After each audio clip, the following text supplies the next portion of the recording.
Good morning दोस्तों, मैं हूं जीवन ठाकुर। और दोस्तों आज हम लोग पढ़ने जा रहे हैं बहुत ही खूबसूरत स्टोरी हमारे पास, बहुत ही खूबसूरत कहानी हमारे पास, चैप्टर नंबर 2 जिसका नाम है वारिस कौन। दोस्तों ये जो चैप्टर है वारिस कौन, ये एक कहानी है और इस कहानी को लिखा था विभा रानी जी ने। इस कहानी की लेखिका थी विभा रानी जी, जिन्होंने बहुत ही खूबसूरत ये स्टोरी लिखी है। और ये जो स्टोरी आप लोगों को पढ़ने में बहुत ही ज़्यादा मजा आने वाला है। तो दोस्तों फटाफट ये स्टोरी को पढ़ना हम लोग स्टार्ट कर देते हैं और आ जाते हैं आज के हमारे चैप्टर की ओर। आज की हमारी फर्स्ट लाइन को हम लोग पढ़ना स्टार्ट करेंगे। हर एक दोस्तों छोटे से छोटा वर्ड आप लोगों को बड़ी आसानी से यहाँ पे समझ में आएगा, कोई भी आपको डाउट नहीं रहेगा। फटाफट हम लोग पढ़ना स्टार्ट करते हैं। देखते हो दोस्तों, यहाँ पे एक राजा था। एक समय की बात है, एक राजा था, उसके उसके 4 बेटियां थी। राजा ने सोचा कि इन चारों में से जो सबसे बुद्धिमती होगी। अब दोस्तों राजा है, अब उसको ये प्रश्न उठने लगा, उसके मन में ये सोचने लगा कि उसके बाद उसकी राजगद्दी पर कौन बैठेगा। और राजगद्दी पर किसी को भी तो थोड़ा ना बैठा देगा। राजगद्दी पर बैठने के लिए एक ऐसा इंसान चाहिए जो देश को चलाएगा, देश को चलाने के लिए उसके पास इतनी बुद्धि तो होनी चाहिए जो देश का हर एक छोटा से छोटा काम को भी वो समझे, हर एक गरीब लोगों की भावनाओं को समझे। तो दोस्तों ऐसा वो बुद्धिमान इंसान को वो ढूंढना चाहता है उन चारों में से। देखते हैं, उसे ही अपना राजपाट सौंपेगा। और उसने सोच लिया था कि जो बुद्धिमान होगा इन चारों में से, चारों लड़कियों में से, राजकुमारियों में से जो सबसे ज्यादा बुद्धिमान होगा उसे ही वो अपना राजपाट सौंपेगा, मतलब अपनी गद्दी उसे देगा। इसका फैसला कैसे हो, प्रश्न तो ये है इसका फैसला कैसे करे। तो उसके वो क्या करता है, चारों लड़कियों का वो एक टेस्ट लेता है, उनकी एक परीक्षा लेता है। देखते हैं कैसी परीक्षा होगी। वह सोचने लगा कैसे इनमें से सबको अच्छे सबसे बुद्धिमती को चुना जाए। अंत में उसे एक उपाय सूझ गया, अंत में उसे एक आइडिया आता है। देखते हैं वो आइडिया क्या था। आ जाते हैं हम लोग सेकंड पैराग्राफ की ओर। उसने एक दिन चारों बेटियों को अपने पास बुलाया, चारों बेटियों को उसने अपने पास बुलाया, क्योंकि दोस्तों टेस्ट लेने वाला है, उनकी परीक्षा लेने वाला है कौन बुद्धिमान है। देखते हैं, सभी को गेहूं के 100 दाने दिए। आप लोगों को याद रखना है गेहूं के कितने दाने दिए, 100 दाने दिए चारों को। और कहा देखना है दोस्तों, इन्वर्टेड कोमा के अंदर लिखा है। तो इसके मतलब कोई इंसान यहाँ पे कुछ बात कह रहा है। देखते हैं, इसे तुम अपने पास रखो। गेहूं के कितने दाने दोस्तों, 100 दाने। इसे कहा है गेहूं के दाने अपने पास रखो। और कितने साल तक, 5 साल बाद मैं जब इसे मांगूंगा तब तुम सब मुझे वापस कर देना। तब चारों के चारों तुम लोग मुझे ये गेहूं के दाने वापस कर देना। अब दोस्तों सोचिए, आप खुद ही सोचिए, गेहूं के दाने 100 गेहूं के दाने दिए और मांग रहा है 5 साल के बाद। 5 साल तक गेहूं के दाने अच्छे रहेंगे? नहीं दोस्तों, गेहूं के दाने सड़ जाएंगे। कहीं भी आप कितनी भी अच्छी जगह पे रखो, गेहूं के दाने 5 साल के बाद तो 100 दाने हो या कितने भी दाने हो, सड़ने ही वाले। तो ये चेक करना चाहते थे कि किसके पास इतना ज़्यादा दिमाग है, किसके पास इतनी ज़्यादा बुद्धि है कि वो उसका सही अच्छे से अपनी बुद्धि का इस्तेमाल करके वो 100 दाने का वो अच्छा कुछ इस्तेमाल करके दिखाए। देखते हैं 100 दाने को कैसे वो संभाल के रख पाए। देखते क्या करेंगी चारों बच्चियां। देखते हैं, गेहूं के दाने लेकर चारों बहनें अपने अपने कमरे में लौट आई। देखते हैं अब सब लोग सोचेंगे क्या करें इस गेहूं के दाने का। देखते हैं, बड़ी बहन ने उन दानों को खिड़की के बाहर फेंक दिया। आप दोस्तों ये कितनी इंटेलिजेंट है, इसने क्या किया, सीधे खिड़की के बाहर फेंक दिया। और ये कहने लगी कि जब पिताजी को 5 साल के बाद मांगा है ना, 5 साल के बाद जब पिताजी वापस मांगेंगे तो उनके पास दोस्तों भंडार गिरो होता है। भंडार गिर मतलब जहाँ पे सब कुछ खाना उन लोग रखते हैं, अनाज रखा जाता है, वहां से 100 दाने उठाकर ला देगी। कितना ज्यादा इसके पास दिमाग है। लेकिन क्या ये इस दिमाग की बात कर रहा होगा? राजा को भी पता है दोस्तों 5 साल तक कोई भी अनाज को टिका के नहीं रख सकता, इतनी तो बुद्धि उसे भी है। तो उसकी चोरी यहाँ पे पकड़ी जाएगी आराम से। देखते हैं, उसने सोचा आज से 5 साल बाद पिताजी को गेहूं के इन दानों की याद रहेगी क्या? 5 साल के बाद क्या पिताजी को इन दानों के बारे में याद भी रहेगा? और अगर याद भी रहे तो क्या करेगी? और जो याद भी रहा तो क्या भंडार से लेकर दे दूंगी, भंडार से लाकर दे दूंगी। उसमें क्या है, 100 दाने तो है। अब दोस्तों 100 दाने अगर वो मांगना होता तो उसके पास तो पूरा का पूरा भंडार गिरा ही राजा का है, तो राजा कितने भी दाने ले सकता है। इन्होंने 100 दाने देने के पीछे उसका रीजन था कि वो इनमें से सबसे बुद्धिमान लड़की को चुनना चाहता था। अब बढ़ते हैं हम लोग अपने नेक्स्ट पैराग्राफ की ओर। आ जाते हैं हम लोग नेक्स्ट पैराग्राफ की ओर। देखते हैं, दूसरी बहन ने दानों को चांदी के एक डिब्बी में डालकर, इसने कितना दिमाग लगाया, उसने सोचा होगा चांदी के डिब्बे में रख देगी, उसे संभाल कर उसके संदूकची मतलब होता है दोस्तों एक बक्से के अंदर रख देगी। और 5 साल के बाद जब पिताजी मांगेंगे तो वो बक्से में से निकाल के, संदूकची में से निकाल के वो अपने पिताजी को दे देगी। लेकिन ऐसा होना तो असंभव है दोस्तों। क्या वो कोई भी चीज, अनाज है, अनाज दोस्तों कुछ दिनों के बाद तो सड़ने वाला है। कुछ दिनों के 5 साल तक कैसे टिकेगा दोस्तों? कुछ दिनों में अनाज 1-2 महीने में तो खराब होने लग जाता है, ये 5 साल तक कैसे टिकाएगी? डालकर उसे मखमल, एकदम अच्छा कपड़ा होता है मखमल, मुलायम कपड़ा, मखमल के थैले में बंद करके सुरक्षा से अपने संदूकची मतलब क्या होता है दोस्तों? संदूकची मतलब एक पेटी, एक अटैची, संदूकची में डाल दिया। अब सोचा, और क्या सोचने लगी, सोचा 5 साल बाद जब पिताजी ये दाने मांगेंगे तब उन्हें वापस कर दूंगी। अब दोस्तों कैसे मुमकिन है 5 साल के बाद? तो दोस्तों इसमें थोड़ी सी बुद्धि की कमी है। तो ये क्या करने वाली है, संदूकची में इसने रख दिया है। अब क्या 5 साल के बाद ये वापस लौटा पाएगी? 5 साल के बाद जब ये वापस देखेगी वो अनाज वहां पे उसे सड़े हुए मिलेंगे। देखते आगे क्या होता है। तीसरी बहन ये थोड़ी सी समझदार लगती है, देखते हैं ये तो कुछ नहीं करने वाली, ये समझदार लग रही है हमें, देखते हैं। तीसरी बहन बस सोचती रही कि इसका क्या करूं, अब वो सोच में ही और उसने कुछ किया नहीं है, देखते हैं लगता है इसके पास कोई दिमाग नहीं है और हो सकता है इसके पास बहुत ही ज्यादा दिमाग हो, देखते हैं। चौथी और छोटी बहन, चौथी जो बहन थी एकदम लास्ट वाली बहन थी वो छोटी सी थी, उसको याद अकल ही नहीं था, देखते हैं। छोटी बहन तनिक बच्ची थी, तनिक मतलब थोड़ी सी बच्ची थी, शरारतें करना उसे बहुत पसंद था, बहुत ज्यादा शरारती थी। उसे गेहूं के भुने दाने भी बहुत पसंद है। अब दोस्तों गेहूं के 100 दाने पिताजी ने दिए, उसे तो लग रहा है ये 100 दाने वो भुनकर खा जाए, तो ये ऐसा ही करती है, वो 100 दाने से भुने हुए दाने खाना बहुत ज़्यादा अच्छा लगता है, तो ये वो क्या करती है उनको भुनवाकर वो खा जाती है। उसने दानों को भुनवाकर खा डाला और खेल में मग्न हो गई, और वो तो भूल भी गई, खा लिया उनको दानों को और भूल गई कि इसको पिताजी ने कहा था कि 5 साल के बाद इसे वापस देना भी है।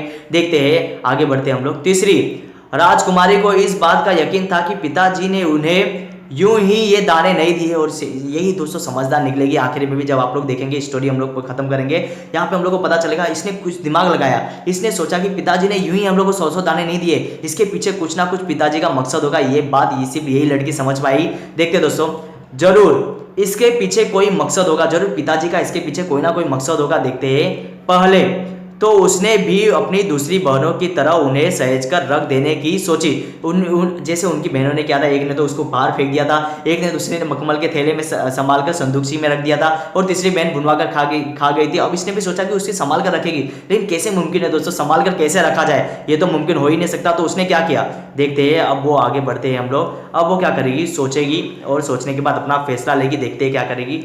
सोची, लेकिन वह ऐसा नहीं कर सकी, लेकिन वह ऐसा कर पाई नहीं, लेकिन वह ऐसा न कर सकी। 2-3 दिनों तक वह सोचती रही, 2-3 दिनों तक उसको कुछ समझ में नहीं आ रहा वो क्या करे, इस पिताजी ने ये किसी मकसद से दिया है, इतनी बात तो वो जानती थी। फिर उसने अपने कमरे की खिड़की के पीछे वाली जमीन में वे दाने बो दिए। क्या किया दोस्तों, इसने उस दानों को फेंका नहीं, इस दानों को उसने क्या किया, जमीन में जाकर बोल दिया। अब बोने से दोस्तों होने वाला क्या था, बो देगा, और उसे अगर हम लोग पानी देंगे तो उसमें से दोस्तों वहां पे फसल उगेगी, वो गेहूं की जो 100 दाने है, 100 दाने की फसल उगेगी, और फसल से दोस्तों 100 के हम लोग को 1000 दाने मिलेंगे, 1000 के और 1000 बना सकती है वो। देखते हैं।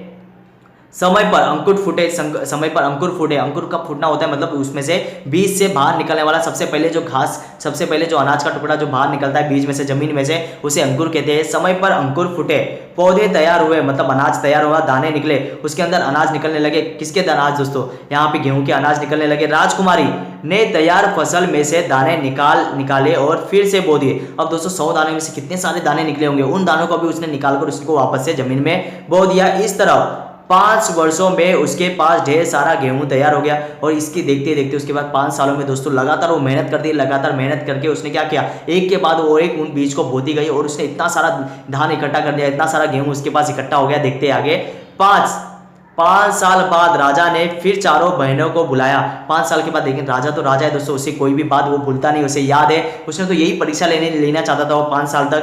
देखते हैं। बुलाया और कहा, आज इन्वर्टेड कॉमा में लिखा है, मतलब ये वो कहने वाला है बात, आज से 5 साल पहले मैंने तुम चारों को गेहूं के 100 दाने दिए थे और कहा था कि 5 साल बाद मुझे वापस करना। कहाँ है वे दाने। अब चारों बहनों को दाना लाने की बात कर रहा है। देखते हैं बड़ी वाली बहन क्या करेगी, जिसने बहुत दिमाग लगाया था, उसने सोचा था कि वो गेहूं के दाने फेंक देगी। 5 साल तक तो पिताजी को खुद याद नहीं रहेगा, और याद भी रहा तो क्या करेगी, ये याद भी रहा तो भंडार गृह से लाके दे देगी। अब दोस्तों इसकी चोरी पकड़ी जाएंगी, राजा इनकी चोरी पकड़ लेता है और उन्हें बहुत फटकारता है। देखते हैं आगे।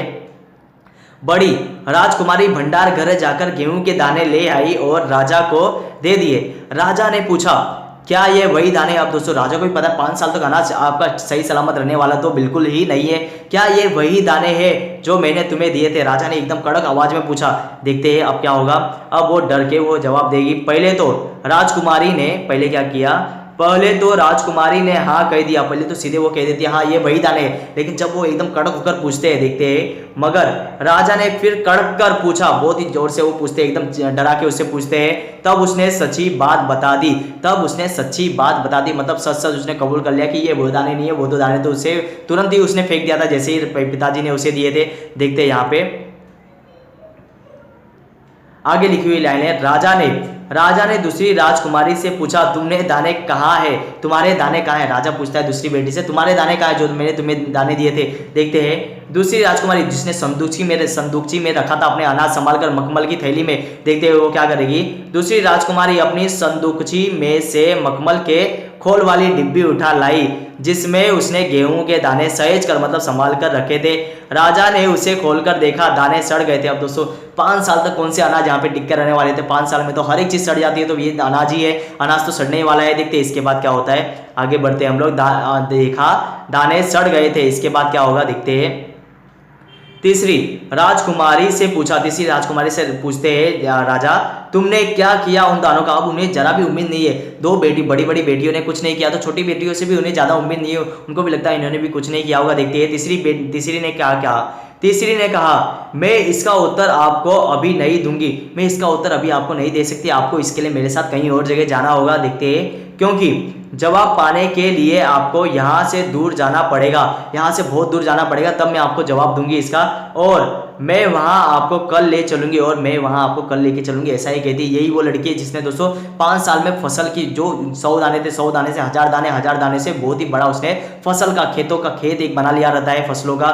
देखते हैं राजा ने अब चौथी और सबसे छोटी राजकुमारी से पूछा, उसने उसी बेपरवाही से जवाब दिया। उसने बेपरवाही से मतलब उसको किसी बात की परवाह नहीं, उसने कहा कि जैसे आपने दाने दिए थे वैसे ही वो भुनवा कर खा गई। देखते हैं उन दानों की कोई कीमत है पिताजी। अब पिताजी से कहते हैं, क्या वो 100 दाने की कोई कीमत है, हम लोग राजा लोग हैं, हम लोग राजकुमारी, हमारे पास तो इतना सारा अनाज भरा हुआ है गोडाउन में, हमारे अनाज गिरे हैं वहां पे कितना सारा अनाज पड़ा हुआ है, 100 दाने की क्या बात कर रहे हो आप, चाहे तो मैं कितना भी आपके लिए लेके आ सकती हूँ। वैसे तो ढेरों दाने भंडार में पड़े, आप तो जानते हैं ना, मुझे गेहूं के भुने दाने बहुत अच्छे लगते हैं, सो मैं उन्हें भुनवा कर खा गई, मतलब मेरे तो फेवरेट है, मैं तो उन्हें भुनवा कर खा गई, आपने जैसे ही दिया था। आप भी पिताजी किन किन चक्करों में पड़ जाते हैं, आप भी पिताजी किन किन बातों में लेकर पड़ जाते हैं, 5 साल पुरानी बात आप नई बात कीजिए। देखते आगे। सभी के उत्तर से राजा को बड़ी निराशा हुई। अभी लेकिन दोस्तों छोटी वाली जो यहाँ पे 3rd जो नंबर वाली लड़की थी, तीसरी बेटी, उसने अभी तक जवाब नहीं दिया। उसने कहा था कि कल वो जवाब देगी, लेकिन ये फिर भी राजा निराश है क्योंकि उसे भी लगता है इसका भी जवाब कुछ अटपटाई होगा। देखते हैं चारों में से अब उसे केवल तीसरी बेटी से ही थोड़ी उम्मीद थी, तीसरी बेटी से थोड़ी उम्मीद रहता है कि इसने कल तक का टाइम आ गया, शायद कल तक के टाइम में इसने कुछ अच्छा यहाँ पे प्लान बनाया होगा। देखते हैं अब क्या होने वाला है, आगे की बात करते हैं हम लोग। देखते हैं दूसरे दिन तीसरी राजकुमारी राजा के पास आई। दूसरे दिन जो तीसरी राजकुमारी होती है राजा के पास आती है और राजा को कहती है चलो मेरे साथ। उसने कहा चलिए पिताजी, आपको मैं दिखाऊं कि गेहूं के वे दाने कहाँ हैं, आपको मैं दिखाऊं कि वो गेहूं के जो दाने आपने मुझे 100 दाने दिए थे ना, उसका मैंने क्या इस्तेमाल किया, उसे मैंने क्या बनाया। राजा रथ पर सवार हो गए। रथ महल नगर पार करके खेत की तरफ बढ़ चला। नहर पार करके, नहर मतलब दोस्तों हमारा महल है, और नगर मतलब होता है दोस्तों हमारा जो एरिया था, जो राजा का एरिया था, वो नगर को उसने पार कर दिया और आगे बढ़ता चला गया। राजा ने पूछा, आखिर कहाँ रख छोड़े हैं तुमने वे 100 दाने। राजा पूछता है क्या किया तुमने वो 100 दाने का, बताओ मुझे, कहाँ रख के तुम भूल गई हो। देखते हैं इन 100 दानों के लिए तुम मुझे कहाँ के चक्कर लगवाओगी, 100 दाने की बातें तुम कहाँ मुझे लेकर जा रही हो। देखते हैं तब तक रथ एक बड़े से हरे भरे खेत के सामने आकर रुक गया। राजा ने देखा सामने बहुत बड़े खेत में गेहूं की फसल थी। बहुत बड़ा सा खेत था। अब ये बड़ा सा खेत दोस्तों कैसे बनाया, ये उस लड़की ने, तीसरी लड़की ने बनाया, जिससे वो 100 दाने थे ना, 100 दाने से बार बार उसको बोती गई, बार बार उसमें से जो गेहूं के दाने निकलते उसे बार बार वो बीज बनाती गई, बीज के तौर पर वो जमीन में बोती गई। और इससे क्या हुआ है दोस्तों, एक टाइम ऐसा है 5 साल के बाद तो उसने एकदम बड़ा सा खेत उसने बना चुका था उन 100 दाने से। सोचिए दोस्तों 100 दाने से कितनी बड़ी चीज हम लोग कर सकते हैं। उसकी बालियां हवा में,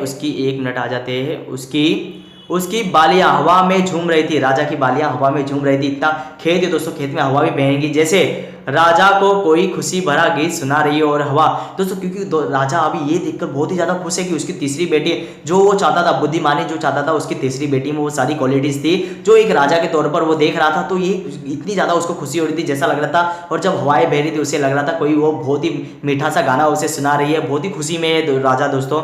राजा ने हैरानी से राजकुमारी की ओर देखा। राजकुमारी ने कहा, पिताजी। राजकुमारी ने क्या कहा देखते ही हम लोग आ जाते हैं यहाँ पे। एक बार थोड़ा सा मैं स्लाइड कर लेता हूँ। पिताजी, ये है वे 100 दाने जो आप आज लाखों लाखों दानों के रूप में आपके सामने है। ये 100 दाने आपने जो मुझे दिए थे, इन दानों का मैंने इस्तेमाल करके इन दानों से फसल बनाते बनाते आज ये 100 दानों का लाखों लाखों दाने बन चुके हैं। ये वही दाने हैं जो आपने मुझे दिए थे।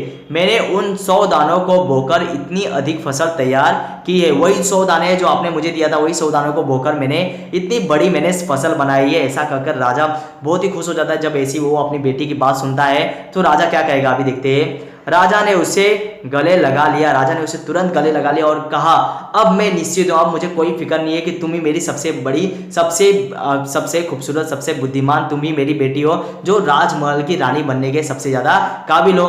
और अब मैं निश्चित हो गया, तुम ही मेरे राज्य की सच्ची उत्तराधिकारी हो। उत्तराधिकारी मतलब रानी बनने सबसे ज्यादा लायक तुम ही हो। तो दोस्तों यहाँ पे होता है हमारा चैप्टर एंड। पूरी उम्मीद करता हूँ दोस्तों ये जो आज का हमारा चैप्टर था, आज की हमारी कहानी थी, ये आप लोगों को पसंद आई होगी। अगर दोस्तों आज का ये हमारा लेसन आपको पसंद आता है, आज की ये कहानी आप लोगों को पसंद आती है, तो दोस्तों हमारे ये वीडियो को लाइक कीजिए, हमारे चैनल को सब्सक्राइब कीजिए। आपका दोस्तों एक सब्सक्राइब हमें और ज्यादा मोटिवेट करेगा। हम लोग यूं ही इसी प्रकार आपके लिए नई नई वीडियो बनाते रहेंगे। तो दोस्तों मिलेंगे हम लोग कल के लेक्चर में। तब तक के लिए दोस्तों अपना बहुत ही ज्यादा ध्यान रखिए। मिलेंगे हम लोग कल के लेक्चर में और हम लोग किसी चैप्टर को, किसी पोएम को हम लोग यहाँ पे कंप्लीट करने की कोशिश करेंगे। तो दोस्तों तब तक के लिए अपना बहुत ही ज्यादा ध्यान रखिए। मिलेंगे हम लोग कल के लेक्चर में।